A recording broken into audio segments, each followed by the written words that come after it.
Oui, le Congo est entré très fort dans cette compétition. Lors du choc fratricide entre la RDC et le Congo-Brazza, on a vu une solide équipe de RDC qui a démontré effectivement qu'il est un favori dans cette compétition, qu'il maîtrise très bien les rouages du tournoi.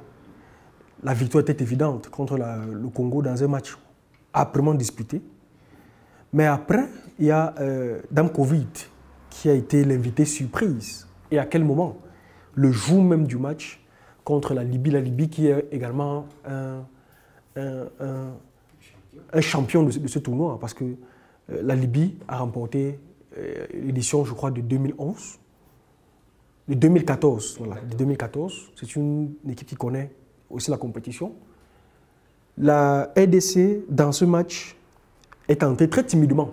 Vous sentiez effectivement qu'il y avait un problème psychologique lié à l'absence du coach, Florent Ibenge, qui est quand même le patron de cette sélection, qui a été rappelé pour son expérience et pour marquer un bon retour de la RDC de la compétition, quand vous savez que la RDC n'était pas là à la dernière édition. L'absence de Florent Ibenge et de beaucoup d'autres joueurs a affecté l'équipe. Et ça se voyait, comme je le disais, au départ contre la Libye. Ils ont pris un but, ils ont souffert durant ce match.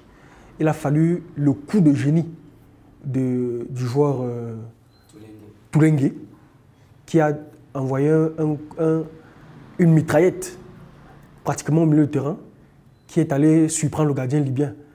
Et c'était un magnifique but qui sera certainement parmi les meilleurs de la compétition.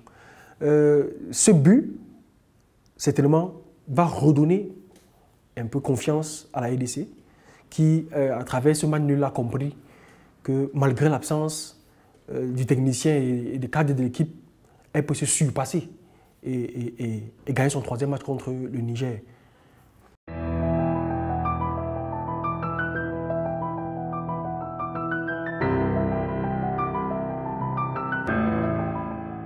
Si je m'en tiens simplement à la déclaration de l'entraîneur adjoint qui était en conférence de presse avant match, samedi, qui a dit que l'absence des joueurs et de l'entraîneur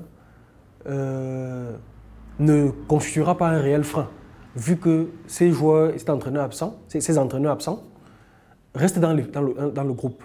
Ils sont dans le même hôtel, ils communiquent, ils assistent aux entraînements, mais étant bien à l'écart du groupe. Donc, la mécanique reste en place. Selon l'entraîneur adjoint, la mécanique reste en place.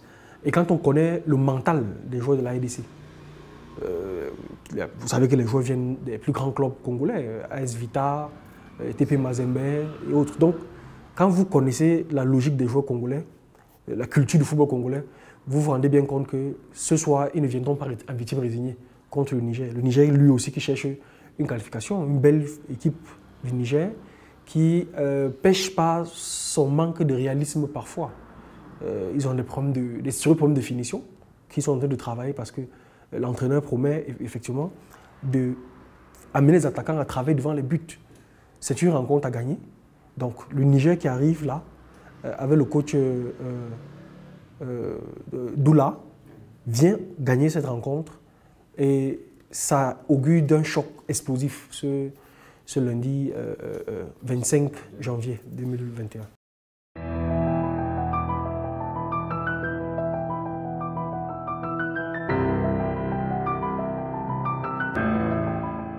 Un véritable choc. Cameroun-RDC, en cas de finale, si la RDC termine effectivement premier de sa poule, c'est un choc que tout le monde attend. Ce sera certainement l'une des finales de ce 6e championnat d'Afrique des Nations. Il s'agit de deux équipes qui manifestent une certaine solidité au plan physique, vous voyez, et qui ont un très bon mental. Le Cameroun qui arrive jusqu'ici n'était pas attendu là, à travers la capacité de ses joueurs à se surpasser, prenant en compte leurs manquements. Ça augure d'une rencontre tellement disputée, une rencontre à vivre, une rencontre coupe-gorge.